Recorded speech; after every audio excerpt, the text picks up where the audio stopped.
estamos aqui conversando mais um episódio do podcast Conversas Acadêmicas, né? Hoje contamos com a presença de dois ilustres convidados, né? José Armando da Costa Júnior, advogado, professor, né? Escritor, né? Autor do livro Dramas de um Advogado Criminalista, que já vai para a segunda tiragem, né? E também com o professor advogado Antônio Carlos Fernandes, né? E nós vamos bater um papo aqui, um papo leve sobre o tema Estado Democrático de Direito e as garantias no direito penal e no processo penal, né? Então, eu queria agradecer ao Armando, queria agradecer ao Antônio Carlos Fernandes, né, por essa presença, né? E para começar, né, o nosso bate-papo, né, eu gostaria de falar um pouquinho, né, que vocês falassem um pouquinho sobre Estado de Direito, né, Estado Democrático de Direito, né?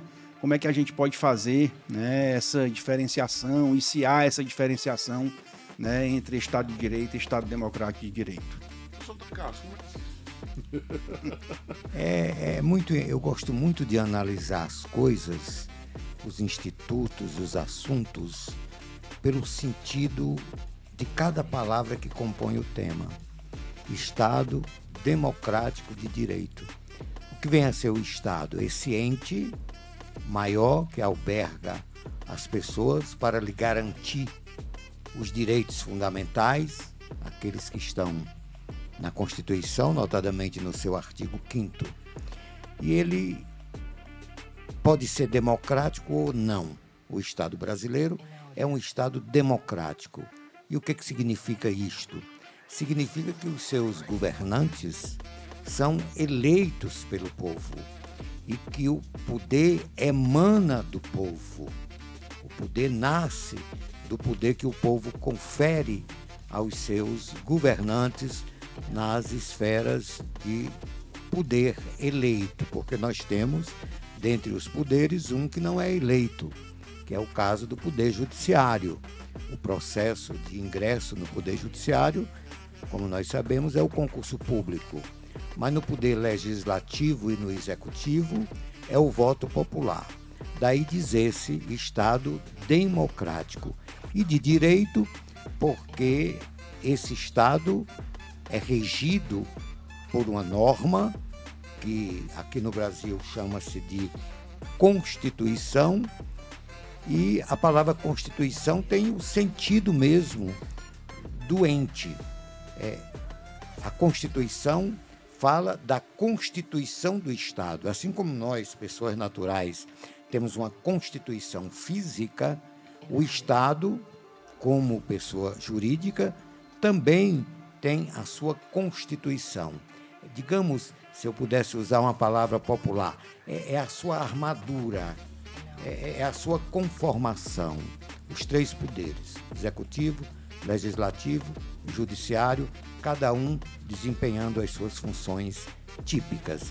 É a isso que eu inicialmente chamaria de Estado Democrático de Direito. Perfeito. E Armando, nesse viés aí do Estado Democrático de Direito, né? Qual a importância desse Estado Democrático de Direito para o direito penal, né? Puxando aqui um pouquinho a sardinha para a nossa área.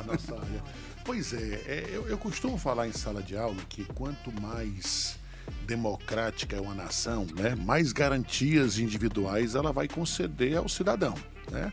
Porque quanto mais forte, e o Estado é forte pela natureza, né? E naturalmente, se você não conferir aos integrantes dessa sociedade, né, a população, garantias individuais, e no processo penal elas são muito importantes, acaba que o Estado fica massacrando o cidadão. A gente que advoga na área criminal, a gente percebe isso de maneira mais, digamos, até mais fácil, né? Quando a gente fala em presunção de inocência, em contraditório, devido processo legal, ampla defesa. E são coisas que a sociedade, no geral, acaba não compreendendo. Tivemos uma discussão no caminho aqui, né, Antônio Carlos, sobre a questão da prova obtida por meio ilícito, né? E, às vezes, as pessoas não alcançam muito bem qual é o objetivo disso, né? É de exigir que o Estado haja sempre conforme a lei, né? Porque não se pode provar qualquer coisa, provar uma acusação de qualquer forma. não se pode processar alguém sem garantir a essas pessoas direitos mínimos. O acusado não pode ser um objeto do processo, ele tem que ser um sujeito dos direitos. Quando a gente tem na Constituição que a pessoa deve ser presumidamente inocente, e muitas vezes a pessoa não é inocente, isso tem uma carga muito grande para o processo, para a sociedade. Então, para o processo penal, o Estado Democrático de Direito, às vezes, ele é mal compreendido, né? Porque acaba conferindo muitos direitos e garantias às pessoas que a sociedade taxa de bandido, né, de maneira prematura. Isso acontece muito, não, Carlos? Sim. E ainda mais, puxando aqui um pouquinho também para dar ampla defesa, ainda mais no Tribunal do Júri, né, que além da ampla defesa, nós temos a plenitude de defesa, que é menos compreendida ainda, né? Então, quando a gente vai falar um pouquinho dessa questão da plenitude de defesa, né, que ali no Tribunal do Júri, né, além da argumentação jurídica que nós podemos fazer, né, trazer outros argumentos que não sejam jurídicos, né, também isso fica um pouco incompreendido e aí vem aquela discussão se o júri deve acabar, se não deve acabar. Então, Carlos, você é a favor do júri? Olha, o Instituto do Júri ele é histórico, ele é democrático, porque na verdade quem julga é a sociedade. Agora, eu pessoalmente, Rangel, peço até desculpas pelo que eu vou dizer, mas eu acho aquilo um pouco teatral, sabe? Um teatro assim meio armado, principalmente quando você pega um advogado e um promotor muito verborrágico, sabe? Que fala demais e que cria muitas figuras e tal. Eu não sou contra, exatamente porque ele é democrático e eu sou um democrata, mas eu acho que precisa de aperfeiçoamentos, precisa que ele seja mais técnico e menos emotivo. Mas essa questão do júri, ele causa sempre muito furor na sociedade, né? Mas eu acho, Antônio Carlos, que todo instituto deve ser aperfeiçoado, né? O júri chama atenção porque acaba julgando os crimes que são mais chocantes na sociedade, né? Os crimes de homicídio acabam chocando muito mais. E de vez em quando a gente se depara com casos midiáticos e que naturalmente desagam no júri e acaba que a solução, as pessoas ficam meio que na dúvida se será a solução correta. Uma coisa que eu posso dizer com 30 anos de advocacia é que eu já fui vítima do júri, de injustiça praticada pelo júri, mas já fui menos vítima do júri do que pelos juízes togados, né? Sim, na minha opinião, os juízes togados erraram muito mais, né? O índice de reforma de decisão de primeiro grau, no meu caso, é muito maior do que a decisão do júri. Então, a verdade é que tudo precisa ser modificado, né? Tudo aperfeiçoado, desculpe, né? Aperfeiçoado.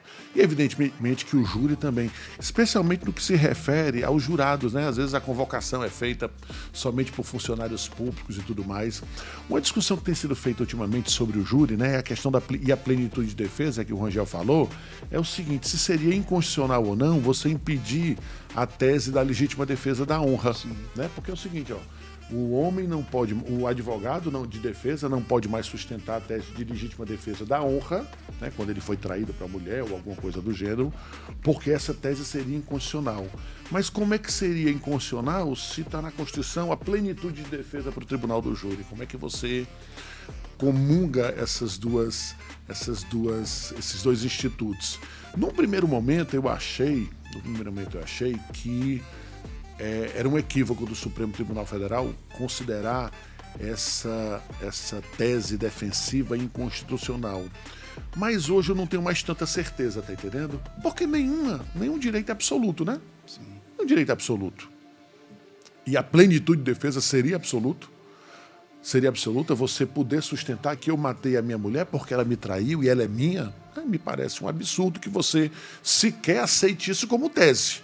Eu não estou fechando questão, mas eu estou apenas dizendo que, como não há direito absoluto, a plenitude de defesa, que é muito importante, também não pode ser absoluta. Está entendendo? Aí preciso falar pensar a respeito para saber se essa tese seria inconstitucional ou não. Eu já não tenho tanta antipatia, né, com essa decisão do Supremo como eu já tive num momento atrás. Né? Eu também comungo desse mesmo pensamento. No começo eu fiquei meio, né, com aquela sensação de que o Supremo estava interferindo ali numa situação que eu acho que não deveria, né, por conta da plenitude de defesa. Mas depois lendo alguns argumentos no sentido, né, dessa inconstitucionalidade, né, dessa tese, também estou amadurecendo aqui a ideia no sentido de que da questão mesmo relativa a ser ou não absoluto, né? A plenitude de defesa, por ser um direito, também ela não é, né, absoluto, né? Nós não temos esse direito absoluto. Eu aqui estou em franca desvantagem, porque eu sou um civilista no meio de dois criminosos. Mas você já foi professor de direito penal na Unifoc, eu sei. Não. Nunca me atrevi a isso. Em primeiro lugar, porque se eu fosse ensinar direito penal, a primeira coisa que eu descaracterizaria é essa expressão direito penal. Não é o direito das penas. As penas são consequência do crime. O nome que eu atribuo correto seria direito criminal. O direito que trata dos crimes. Não sei por que fizeram essa inversão da consequência nominar o antecedente. Não sei. É a primeira coisa que eu não entendo bem. Mas eu queria destacar, Rangel e Armando, uma coisa muito importante no direito criminal é a sua ampla imbricação com o direito constitucional. Nenhum dos ramos do direito tem tanto princípio na Constituição quanto o direito penal. O direito criminal, como eu gosto de dizer. Se você pega direito previdenciário, direito tributário, outros ramos do direito que têm a sua matriz na Constituição, mas é no dizer direto, na parte principiológica dos princípios vetores do direito criminal, eles todos estão no artigo 5º da Constituição Federal. Todos. Então, o direito criminal é, por excelência, um direito constitucional. Certamente. Né? E trazendo fazendo esse link, né, Armando, como é que você entende aí a função do processo penal nesse Estado democrático de direito? Uma coisa que eu sempre, antes de entrar em sala de aula, né, todo advogado conhece direito penal e processo penal, mas nada como você tornar-se professor para você ter uma visão mais organizada de tudo aquilo. E eu sempre soube disso, mas não tinha percebido, né, que assim como o direito penal, o direito processual penal são obstáculos à punição. Tá entendendo? Para que existe o processo penal, o direito penal? É para atrapalhar a punição. Porque antigamente se punia qualquer coisa de maneira aleatória. Se de repente o juiz achasse que um fato era crime, ele poderia condenar ou não. Quando você cria o direito penal, né, estabelecendo regras de convivência, estabelecendo fatos como crimes e estipulando pena, e quando você, através do direito processual penal, estabelece regras para que aquela pessoa seja processada, o que é que você está atrapalhando? A punição. Né? Você está impedindo que o Estado atue de maneira aleatória. Então, é verdade que o direito penal e o processo penal são obstáculos à punição. Verdadeiramente sim, porque está lá na Constituição o princípio da reserva legal, da anterioridade, da impossibilidade de penas de caráter perpétuo, pena de morte. E retroatividade. E retroatividade, né? Assim como tem contraditório, ampla defesa. Cara, com um monte de coisa, um monte de princípio, e todos, a maioria, né, preservando o réu, que deve ser presumidamente inocente, o processo penal é verdadeiramente um obstáculo. Não que punir seja errado, aliás, punir é civilizatório, é importante que se puna. É importante que sempre que você se depare com a situação de alguém que malferiu o ordenamento jurídico penal, que aquela pessoa seja condenada. Mas você tem que ter a ciência e a consciência de que é fundamental respeitar as regras postas pelo próprio Estado para chegar ao resultado condenatório. Porque não é civilizatório apenar, né, punir, responsabilizar penalmente de maneira aleatória. né? E vigora aquele sentimento, né? É realmente melhor absolver um culpado do que condenar um inocente? Verdadeiramente isso que a gente pensa no dia a dia, a gente vai aplicar? Se vai aplicar, tem que respeitar as regras de direito penal e também de processo penal e até mesmo de execução penal. Execução penal, verdade. E agora em 2023, né, em agosto de 2023, o STF ele declarou a constitucionalidade lá do artigo 3º-B do CPP, né, do juiz de garantias, né? O que é que vocês acham da figura do juiz de garantias, né? Ele vem para aprimorar o nosso processo penal, ele vem para criar mais um obstáculo, né, para a defesa, né, ou para a acusação que seja, né? Qual a visão de vocês sobre Deixa eu o juiz situar de aqui o garantias? professor Antônio Carlos sobre o juiz de garantias, não sei se ele está a par disso. O juiz de garantias, porque é o seguinte, né? No processo penal, uma das coisas que tem que se prezar é pela imparcialidade do juiz. É muito importante, não só no processo penal, né? Que o juiz seja efetivamente imparcial. Que no momento que ele for proferir a sua sentença, ele não esteja tendencioso nem para a acusação, nem para a defesa, nem para o autor, nem pelo réu da ação, né? Ele tem que ter verdadeiramente uma imparcialidade. O que é diferente de neutralidade, porque ninguém é neutro. Né? Essa neutralidade, esperar essa neutralidade é difícil, utópica, né? É totalmente utópica, né? E uma das formas de tentar garantir, tentar estabelecer essa imparcialidade é não permitir que o juiz que trabalhou na fase da investigação, porque no inquérito policial, Antônio Carlos, o juiz ele pode deferir busca e apreensão, ele pode decretar preventiva, ele pode permitir interceptação telefônica. E esse mesmo juiz que autorizou tudo isso acaba sendo o mesmo juiz que funcionou no processo. Ou seja, a possibilidade de contaminação desse juiz é muito grande. Porque o juiz que defere todas essas medidas, naturalmente ele se contamina aqui em favor da acusação. Assim como o juiz que indefere todas essas medidas, ele pode estar contaminado em favor da defesa. Então, o objetivo do juiz de garantias é dizer, o juiz que funciona nesse momento aqui, ele não deverá funcionar nesse segundo momento para não correr o risco de estar contaminado pela versão acusatória ou pela versão defensiva. E ele se aproximar o máximo possível, claro que não é possível na integralidade, de uma imparcialidade, de uma equidistância das partes. Portanto, eu vejo como absolutamente salutar a introdução do juiz das garantias no processo para você tentar estabelecer, né, tentar procurar, almejar essa imparcialidade que às vezes não é possível, porque, volto a dizer, o juiz não é neutro. Né? O juiz, por mais que ele queira ser imparcial, ele não consegue ser neutro. Ele traz toda uma bagagem, né, de vida, de experiência, né? Para infelizmente todos nós. Né? Tem pessoas que são de direita, tem pessoas que são de esquerda, naturalmente. Não é errado ser de direita, não é errado ser de esquerda, né? Mas isso daí não pode orientar o julgamento, porque uma causa tem que ser julgada igual por um juiz de extrema esquerda e de extrema direita. Ele tem que analisar as provas. Né? O resultado, no final das contas, tem que ser o mesmo. Não é isso, Antônio Carlos? O que é que você acha? Por mais que o professor Armando tenha tentado me convencer e ser feliz na sua argumentação, mas eu sou acerbamente crítico a essa figura. Primeiro porque eu acho que todo juiz deve ser de garantia. Você não pode ter um juiz que não garanta a aplicação do direito. Todo o papel de todo juiz é garantir a aplicação da lei. Então, eu sou muito crítico a essa figura, até porque acho que o direito brasileiro já é moroso demais e isso vai criar mais um degrau, mais um impasse para que o direito se distancie do fato.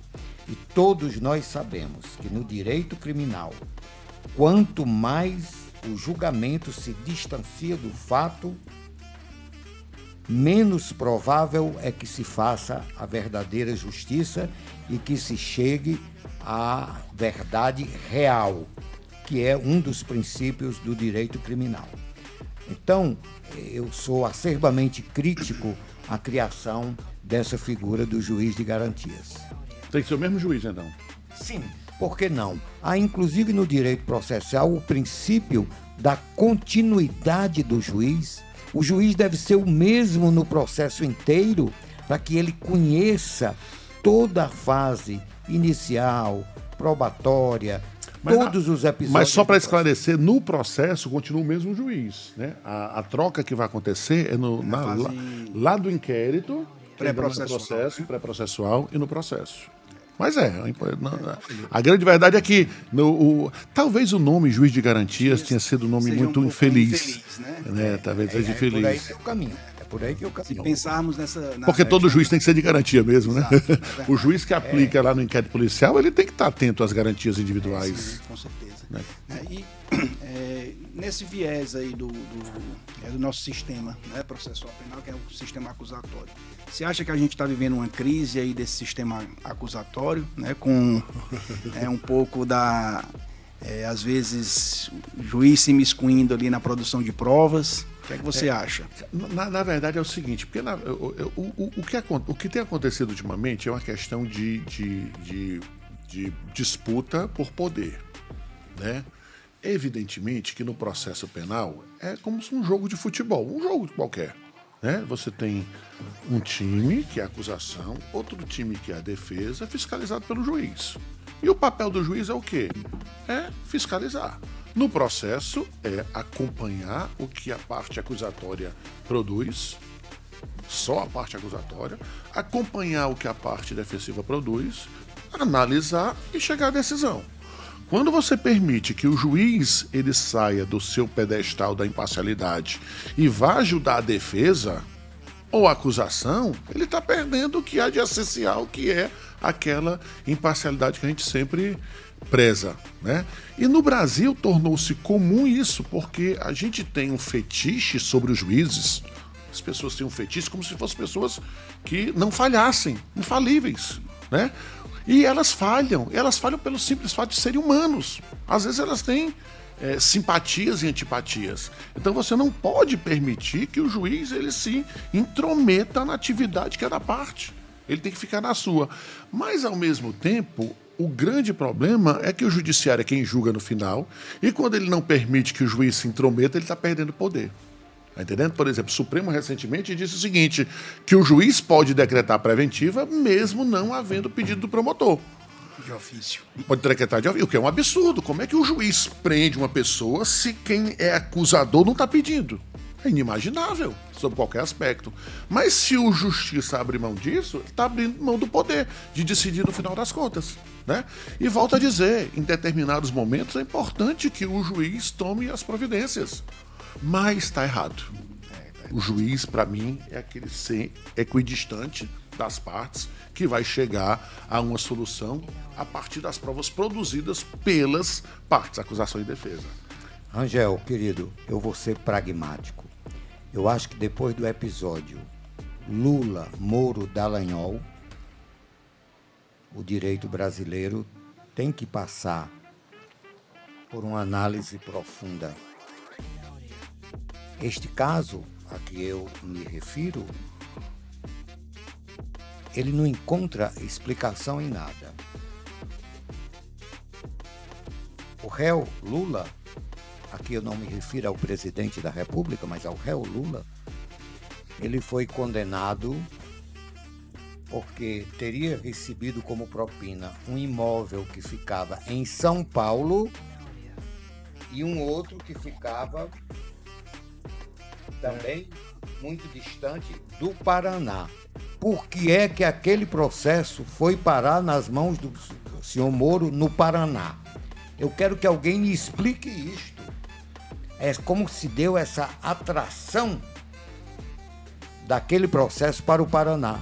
Se ele se tratava de uma corrupção à vida na Petrobras e que teria sido recebido por propina um imóvel em São Paulo e outro em Atibaia, que também é uma cidade de São Paulo. Mas o foro... Guarujá e Atibaia. Guarujá e Atibaia. Pois bem, e o foro foi Curitiba, Paraná. Até hoje ninguém me convenceu disto. Depois, o presidente, o senhor Moro, eu acho que ele manchou a toga do direito brasileiro, não só a dele, porque a imagem que fica na sociedade, que não entende dessas firulas, que você entende, que o Armando entende, porque são da área, é que houve uma coisa inexplicável. Aí chega-se lá no Supremo que anula tudo porque o juiz era imparcial e não tinha legitimidade para o caso. Mas depois de quanto tempo? Depois de um homem ter passado 580 dias dentro de uma cadeia, e o professor Armando começou a sua fala dizendo que o direito penal é para garantir as liberdades. Que garantia é essa que esse direito penal conferiu ao réu Lula? Não, eu quero deixar bem claro aqui, para que o assunto não fique politizado, que eu não estou me referindo ao presidente da República, sim, mas a um cidadão, Luiz Inácio Lula da Silva, que foi réu numa ação penal, foi condenado sem que houvesse provas, numa instância completamente fora da jurisdição, como assim o direito nos ensina o que é jurisdição. Mas a verdade, mas o que acontece aí, Antônio Carlos, é uma distorção do direito, tá entendendo? É porque, infelizmente, não é culpa do direito penal, não é culpa do direito processual penal, é a culpa da distorção que os agentes que fazem parte do sistema penal proporcionaram. Essa briga pelo poder. E a briga pelo poder. E no caso nesse caso específico do presidente Lula, né, na época acusado, ficou muito claro justamente essa como é que chama? Essa jogadinha de acusação e juiz. Tá entendendo? O que é que aconteceu? O juiz, que era para estar equidistante das partes, se associou à acusação, ao Dallagnol. E a gente ouviu ali naquela Lava Jato e não sei o que e tal, que o juiz estava dizendo, rapaz, não mande mais aquela procuradora não, aquela Laura Tesler, né, porque ela é muito ruim de audiência. Já pensou um juiz dizendo assim pro promotor, né, rapaz, não vá não, vá outra pessoa. Já pensou se fosse o contrário? Ele dissesse assim, olha, advogado de defesa, Zanin, né, que é ministro, né? Doutor Zanin, você faz essa pergunta muito besta, por que ele faz essa pergunta? Ou seja, é tão grave ele associar a acusação, como seria grave se ele se associasse à defesa. É por isso que a gente defende um processo penal, né? Um juiz de garantias, efetivamente, ele tem que estar distante disso. Ele não pode fazer esse combinadozinho, porque é horrível e passa uma impressão muito negativa para os demais searas do direito. Tá entendendo? Porque as pessoas pensam que, né, e na cabeça de boa parte das pessoas não importa se aconteceu ou não aconteceu, se é regular ou não. O que importa é punir. Punir a todo custo. Isso não pode, né? Por sorte, né, o assunto veio à tona através daquela Vaza Jato, né? Vaza Jato. E outra coisa interessante, Antônio Carlos, porque no mesmo tempo que estava correndo esse processo, a galera lá de Curitiba estava tentando passar aquelas 10 medidas contra a corrupção. Sim, né? sim. E entre as 10 medidas da corrupção estaria a relativização da prova produzida por meio ilícito. Ou seja, se fosse aprovada como eles queriam, as mensagens interceptadas pelo hacker poderia ser utilizada contra o Moro e contra o Dallagnol. Eles só não foram encalacrados porque a prova só foi utilizada em favor da defesa, no caso do Lula, e não pôde ser usada contra eles. Porque se pudesse, você tinha uma prova ali de uma mancomunação absolutamente criminosa que poderia responsabilizá-los, inclusive penalmente. Ou seja, eles perceberam na prática como é importante a existência das garantias individuais. Para quem quer que seja. Para quem quer que seja. Angel, a gente vinha conversando também no carro, eu discutindo com o Armando, dizendo que também depois daquele processo, onde a Vaza Jato obteve aquelas provas de maneira ilícita e tal, o hacker lá, aquela coisa toda, este princípio de que a prova concebida ilicitamente não vale, caiu por terra. Porque eu não tenho a menor dúvida que foi por causa da Vaza Jato que houve a influenciação lá no julgamento final de anular todo aquele processo. Mas é prova para defesa. Sempre foi lícita. Sim, mas foi obtida ilicitamente. Mas para ilícita, para defesa, sempre pode. Você me tocou num ponto que caberia, Rangel, se você me permite, Claro. discutir aqui nesta oportunidade dois assuntos que nós não tocamos ainda. O primeiro deles, a questão da humanização das penas, porque a cabeça da brasileira está impregnada no sentido de que a pena é para punir, é para castigar, é para massacrar, e absolutamente não é. As penas devem ser humanizadas. Os presos deveriam ser classificados e ficarem segregados em locais de pessoas que tivessem pelo menos aquele mesmo pensamento criminoso. Mas não é.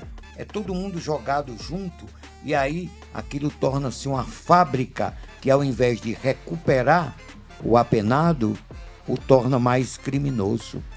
O que tem a ver um traficante ou um consumidor de drogas colocado na mesma cela de um corrupto ou de alguém que cometeu um crime de homicídio? Não. Então a pena também precisa ser melhor humanizada. O direito penal brasileiro precisa pensar mais nisso e num outro princípio que aqui também nós não tocamos, que é o princípio do garantismo e do direito penal mínimo. Direito penal mínimo. Quem faz um furto famélico, rouba uma lata de sardinha no supermercado para alimentar um filho, não pode receber o mesmo tratamento criminal de quem, por exemplo, desvia, através da corrupção, milhões do dinheiro público brasileiro. E nada disso tem sido discutido pela sociedade. Por isso que eu trago esse assunto a lume, para que, quem sabe, numa outra oportunidade, nós possamos discuti-lo melhor. O direito penal mínimo e a humanização das penas. Esse negócio de humanização da pena é estranho, porque eu não sei se a sociedade está preparada ou quer isso, né? Porque o que a gente vê aí é uma sociedade muito nem aí para as pessoas que são apenadas, né? Porque fica uma questão, parece uma invisibilidade, né? Então tá longe de mim, Tá né? longe de Até mim, chegar perto. E pode chegar perto, E pode né? chegar. É porque as pessoas têm uma certa garantia de que não vão praticar determinados crimes, como o tráfico de drogas. Mas, Armando, roubo, me permita. Mas você se envolver num acidente de trânsito, que pode ser confundido com dolo eventual, as pessoas não entendem que está mais próximo delas do Que que... eles imaginam. Eu sempre ouvi dizer que o direito não é o que é. O direito é o que deveria ser. Então, não podemos deixar de tratar temas como essa. Não, já é verdade. A humanização das penas nós e do temos direito isso. penal. Não, na verdade, só fiz essa. Nós temos que fazer isso sempre, porque é uma questão de humanidade. Nós somos humanistas. A gente precisa sempre estar discutindo esse tipo de coisa, ainda que a sociedade não queira. A gente tem que abrir a cabeça do povo e enfiar, nem que seja. Né, o sistema penitenciário brasileiro é considerado um estado de coisas inconstitucional e as pessoas não estão nem aí. É verdade. Não nem aí. É um absurdo que isso aconteça. E nós temos uma lei muito boa, né? Que é aprimorada, está sendo aprimorada, mas ela já é boa. A lei de execução penal. Boa, e é uma lei que tem aí mais de 40 anos. Né? Eu estava atuando num processo lá em Paragominas, um cliente acusado de um crime e tudo mais, né? E ele estava sendo o interrogatório dele e a juíza me deixou naquela sala, né, para conversar antes do interrogatório, só que demorou. Aí demorou, eu comecei a conversar sobre como é que estava lá dentro do presídio. Cara, o que ele me contou, eu até gravei parte da conversa. A ele é reservado um tanto de água que ele não sabe se é o mesmo todo dia, porque eles têm que tirar lá de um poço que tem ao final. Não tem banho todo dia, né? Eles tomam banho com um balde. Não, a comida, o café frio e tudo ao contrário, né? Suco quente, pão gelado, né? Eu fico imaginando esse período frio em São Paulo, em que a galera não tem banho quente, cara. Aquele povo toma banho. Quando toma, né? Porque às vezes demora. Algumas vezes por semana. Como é que vai tomar banho naquele gelo? Né? Ou seja, e a gente prefere não tocar nesse assunto, né? E às vezes muita gente que toca, escolha sua, tá aí. E eu tenho um exemplo de. Agora, eu estou acompanhando um caso de um cliente, né?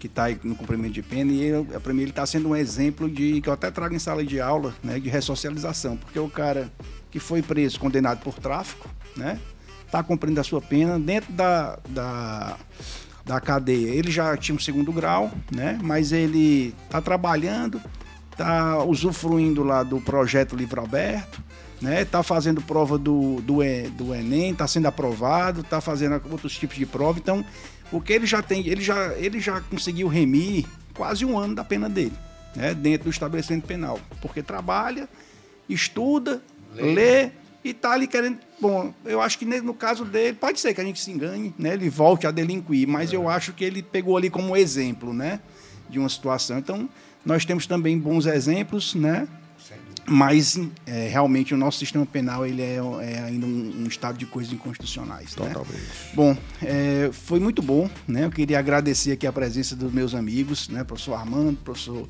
Antônio Carlos, né? Dizer que foi uma honra, né, recebê-los aqui na nossa casa, né, no nosso podcast, né, Conversas Acadêmicas, tá? Então, muito obrigado. Eu que agradeço. Obrigado pelo convite, Júnior. Eu Voltaremos também aqui sempre muito grato em, inclusive, reencontrar meu ex-aluno aqui. Pronto. E vamos marcar para falar, né, da humanização das penas aqui, né, em outra oportunidade, viu? Muito obrigado. Valeu, abraço.